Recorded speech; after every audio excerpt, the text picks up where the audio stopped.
दोस्तों, वीडियो को पूरा देखें, बहुत मजा आएगा। मैं हमेशा से अपनी दादी की कहानियों से रोमांचित रहा करता था।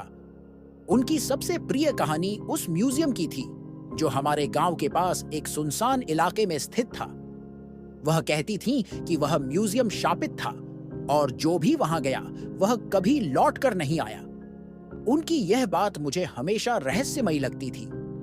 जैसे जैसे मैं बड़ा हुआ, इस कहानी के प्रति मेरी जिज्ञासा और भी बढ़ गई।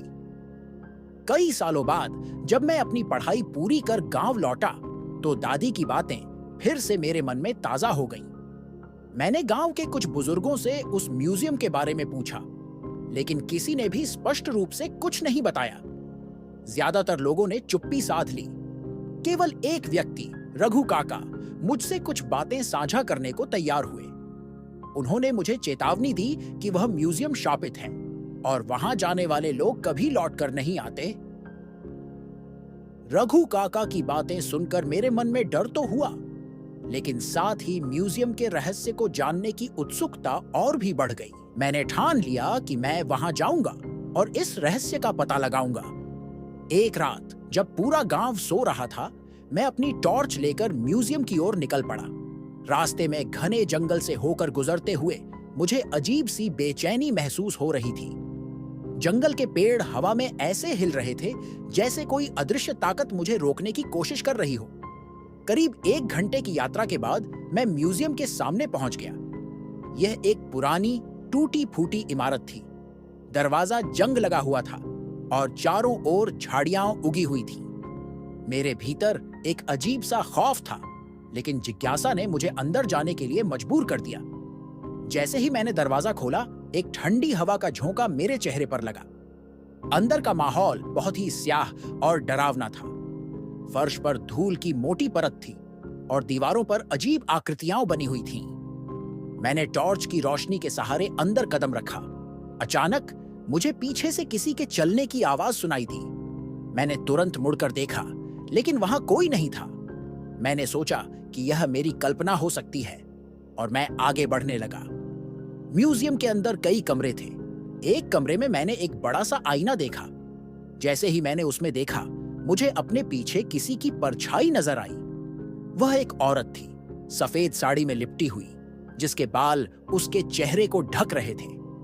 मैंने तुरंत मुड़कर देखा, लेकिन वहां कोई नहीं था। यह देखकर मैं घबरा गया, लेकिन फिर भी मैंने अपने डर पर काबू रखा और अगले कमरे की ओर बढ़ गया। अचानक कमरे का दरवाजा जोर से बंद हो गया। मैंने दरवाजे को खोलने की कोशिश की, लेकिन वह अंदर से लॉक हो चुका था। अब मैं फंस चुका था। कमरे की ठंडक बढ़ती जा रही थी और मुझे ऐसा लगने लगा कि कोई मुझे देख रहा है। तभी मुझे एक कोने में वही औरत दिखाई दी। वह बैठी हुई थी और सिसक रही थी। उसके लंबे काले बाल उसके चेहरे को ढके हुए थे और उसकी सिसकियां मेरे शरीर में सिहरन पैदा कर रही थीं। मैंने डरते हुए उससे पूछा, तुम कौन हो? वह औरत धीरे धीरे खड़ी हुई और मेरी ओर बढ़ने लगी। उसकी चाल अजीब थी, जैसे वह हवा में तैर रही हो। उसने धीमे स्वर में कहा, यहां से चले जाओ, इससे पहले कि वह तुम्हें ले जाए। कौन? मैं डरते हुए पूछ पाया। वह कुछ कहने ही वाली थी कि अचानक पूरे कमरे में जोर की हवा चलने लगी। कमरे का दरवाजा खुद ब खुद खुल गया और वह औरत गायब हो गई। मैं दरवाजे की ओर दौड़ा और बाहर निकलने की कोशिश की, लेकिन जैसे ही मैंने बाहर कदम रखा, मैं फिर से उसी कमरे में पहुंच गया। अब मुझे यकीन हो गया कि मैं इस म्यूजियम में फंस चुका हूं। मैंने चारों ओर देखा और अचानक मेरी नजर एक पुरानी किताब पर पड़ी। वह किताब बहुत ही पुरानी थी और उसके पन्ने पीले हो चुके थे। मैंने उसे उठाया और पढ़ना शुरू किया। उसमें लिखा था कि यह म्यूजियम शापित है और जो भी यहाँ आता है उसकी आत्मा यहीं कैद हो जाती है। यह म्यूजियम उन आत्माओं की कब्रगाह है जिन्हें कभी यहाँ आने वालों ने खो दिया था। यह पढ़कर मेरे होश उड़ गए। मैं तुरंत वहां से भागने की कोशिश करने लगा, लेकिन हर दरवाजा बंद था। मुझे लगा कि अब मैं कभी बाहर नहीं जा पाऊंगा। तभी मुझे फिर वही औरत दिखाई दी। उसने इस बार कुछ नहीं कहा, बस मेरी ओर इशारा किया, उस दरवाजे की ओर जो अब खुला था। मैंने दरवाजे की ओर दौड़ लगाई और जैसे ही बाहर निकला, मुझे लगा कि मैं बच गया हूं। लेकिन जैसे ही मैंने बाहर की ओर देखा, वहां एक विशाल अंधकारमय हॉल था जिसमें कई लोग खड़े थे। वे सभी लोग बुद्ध की तरह स्थिर थे और उनकी आंखों में एक अजीब सी चमक थी। मैंने हॉल को पार करने की कोशिश की, लेकिन उन लोगों में से एक ने मेरा हाथ पकड़ लिया। उसकी पकड़ बहुत मजबूत थी और मैं खुद को छुड़ाने की कोशिश करता रहा, लेकिन वह मेरी ओर घूरता रहा। उसकी आंखों में गहरा डर था, जैसे वह मुझसे कुछ कहना चाह रहा हो, लेकिन उसके होंठ नहीं हिल रहे थे। तभी पीछे से किसी की आवाज आई, तुम भी अब हमारे जैसे हो जाओगे। मैंने पीछे मुड़कर देखा तो वह वही औरत थी, लेकिन इस बार उसका चेहरा पूरी तरह से विकृत हो चुका था। उसकी आंखें खून की तरह लाल थीं और उसके होंठ एक खौफनाक मुस्कान में फैले हुए थे। वह धीरे धीरे मेरे पास आ रही थी। तुम्हारी आत्मा अब हमारी है, उसने कहा। मैंने अपनी पूरी ताकत से खुद को छुड़ाने की कोशिश की, लेकिन उस आदमी की पकड़ और मजबूत हो गई। वह मुझे खींचते हुए हॉल के बीचों बीच ले गया, जहां एक बड़ा सा दर्पण रखा हुआ था। दर्पण में मैंने देखा कि मेरी छवि धुंधली हो रही थी। धीरे धीरे मैं खुद को खोता जा रहा था। मैंने पूरी ताकत लगाकर चिल्लाने की कोशिश की, लेकिन मेरी आवाज गुम हो गई थी। तभी मुझे महसूस हुआ कि अब मेरी आत्मा इस म्यूजियम का हिस्सा बन चुकी थी। दर्पण के सामने खड़ा मैं पूरी तरह से जकड़ चुका था। मेरी छवि धीरे धीरे गायब हो रही थी, जैसे मैं खुद को खोता जा रहा था। उस आदमी की पकड़ अब असहनीय हो चुकी थी और मेरा शरीर धीरे धीरे भारी लगने लगा था, जैसे मेरे अंदर से सारी ऊर्जा खींची जा रही हो। हॉल में खड़े अन्य लोगों की आंखें अब मेरी ओर मुड़ी हुई थीं। उनके चेहरे भावहीन थे, लेकिन उनकी आंखों में गहराई से झांकता हुआ दर्द साफ दिखाई दे रहा था। वे सभी कभी इस म्यूजियम के शिकार हुए लोग थे और अब उनकी आत्माएं यहां कैद थीं। वह औरत जिसने पहले मुझे चेतावनी दी थी, अब मेरे करीब आ रही थी। उसकी चाल और भी डरावनी हो चुकी थी और उसकी आंखों की लालिमा अब गहरे अंधकार में घुलती हुई दिख रही थी। तुम्हारी आत्मा अब इस म्यूजियम की है, उसने फिर से दोहराया। इस बार उसकी आवाज में एक भयावह गूंज थी, जो हॉल की दीवारों से टकराकर और भी डरावनी लग रही थी। मैंने खुद को छुड़ाने की आखिरी कोशिश की। मेरे दिमाग में अब केवल एक ही ख्याल था, यहां से किसी भी तरह बाहर निकलना, चाहे कुछ भी हो। मैं पूरी ताकत लगाकर उस आदमी की पकड़ से खुद को छिटक कर दर्पण की ओर बढ़ा। मेरे मन में एक अजीब सी भावना थी कि अगर मैं इस दर्पण को तोड़ सकूं तो शायद मैं मुक्त हो सकता हूं। दर्पण के करीब पहुंचते ही मैंने उसे जोर से धक्का दिया। एक जोरदार आवाज के साथ दर्पण टुकड़े टुकड़े हो गया। हर तरफ कांच के टुकड़े बिखर गए और उसके साथ ही हॉल में मौजूद सभी लोगों की चीखें गूंज उठीं। वे सब चीखते हुए तड़पने लगे और उनकी आंखों से खून की धार बहने लगी। पूरा म्यूजियम कांपने लगा, जैसे वह किसी अज्ञात शक्ति के नियंत्रण में था। दीवारें हिलने लगीं और छत से धूल गिरने लगी।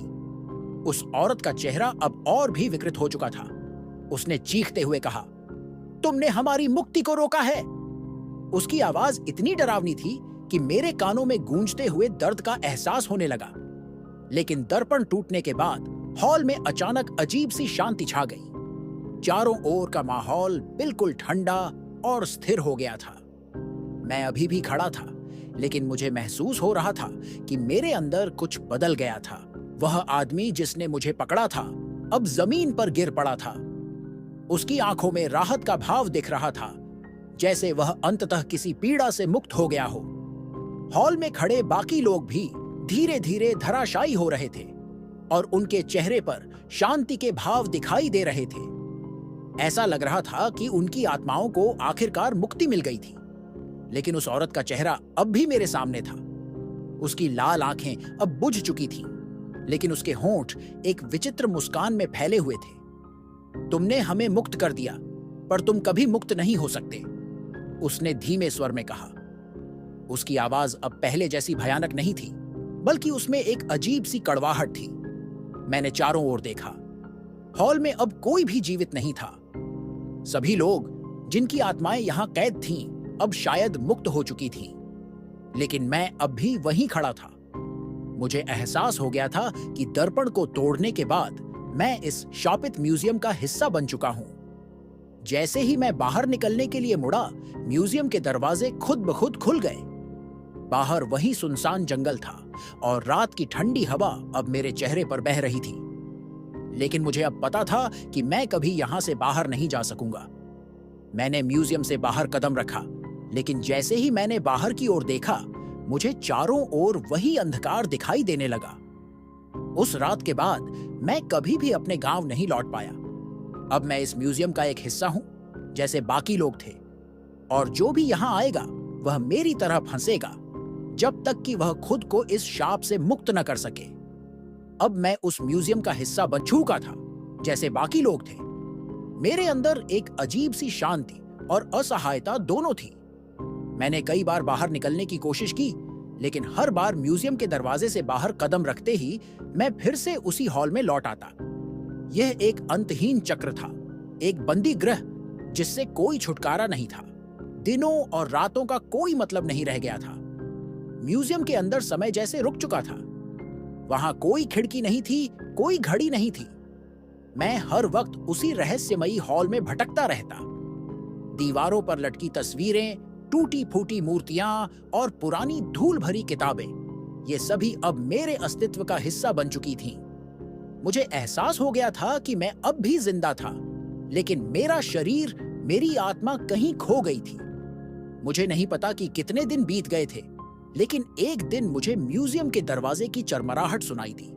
यह वही आवाज थी जो मैंने उस रात सुनी थी जब मैं पहली बार यहां आया था। दरवाजा खुला और मैं अंधेरे हॉल के एक कोने से देखता रहा। एक नया व्यक्ति अंदर आया, डर और जिज्ञासा से भरा हुआ। उसके चेहरे पर वही सवाल था जो कभी मेरे चेहरे पर था। यह म्यूजियम क्या है? वह भी मेरे जैसे ही भटकने लगा, हर कमरे को देखता, हर वस्तु को छूता। वह शायद यह सोच रहा था कि वह इस म्यूजियम के रहस्य को सुलझा सकेगा, लेकिन मुझे पता था कि उसका भी अंजाम वही होने वाला था जो मेरा हुआ था। मैं उसे देख रहा था, लेकिन वह मुझे नहीं देख सकता था। मैं अब इस म्यूजियम का अदृश्य हिस्सा था, एक परछाई जो यहाँ के शाप में बंधी थी। वह आदमी धीरे धीरे आगे बढ़ता गया, और जब वह उस पुराने दर्पण के पास पहुंचा, तो मैं जानता था कि यह वही क्षण था जहां से कोई भी वापस नहीं जा सकता। उसने दर्पण में देखा और तुरंत पीछे हट गया, जैसे उसे कुछ भयानक दिखाई दिया हो। मैंने उसकी आंखों में वही डर देखा जो कभी मेरी आंखों में था। वह भागने की कोशिश करने लगा, लेकिन दरवाजे फिर से बंद हो चुके थे। उसके चारों ओर वही आवाजें गूंजने लगीं जो मैंने सुनी थीं। अदृश्य ताकतें, सिसकियां और चीखें। वह पूरी ताकत से दरवाजों को धक्का देने लगा, लेकिन सब बेकार था। अब वह भी इस म्यूजियम का शिकार बनने जा रहा था। मैंने उसे चेतावनी देने की कोशिश की, भागो, इससे पहले कि बहुत देर हो जाए। लेकिन मेरी आवाज उसे सुनाई नहीं दे रही थी। मैं चाहकर भी उसकी मदद नहीं कर सकता था। वह भी वही गलती करने वाला था जो मैंने की थी, उस रहस्यमयी औरत पर विश्वास करना। वह औरत फिर से प्रकट हुई। उसकी सिसकियां पहले जैसी थीं और उसकी आंखों में वही खौफनाक चमक। उसने आदमी को धीरे धीरे अपने जाल में फंसाना शुरू कर दिया। मैं अब उसकी मदद नहीं कर सकता था, और वह भी मेरी तरह इस अभिशप्त म्यूजियम का एक और हिस्सा बनकर रह जाएगा। इस म्यूजियम से कोई बाहर नहीं जा सकता। मैं जानता हूं कि यहां और भी लोग आएंगे और वे भी मुझ जैसे ही फंस जाएंगे। यह म्यूजियम एक जाल है जो हमेशा नई आत्माओं की तलाश में रहता है। अब मैं यहां हमेशा के लिए कैद हूं और हर नए आगंतुक को इसी चक्र में फंसता हुआ देखूंगा। अगर ये वीडियो अच्छा लगा हो तो लाइक करें, अपने दोस्तों के साथ शेयर करें, और ऐसे ही वीडियो के लिए चैनल को सब्सक्राइब करें। धन्यवाद। अगर दोस्तों आपको गेमिंग वीडियो देखना पसंद है तो हमारे दूसरे चैनल प्ले ऑफ गोस्टर को सब्सक्राइब कर सकते हैं। लिंक डिस्क्रिप्शन में है।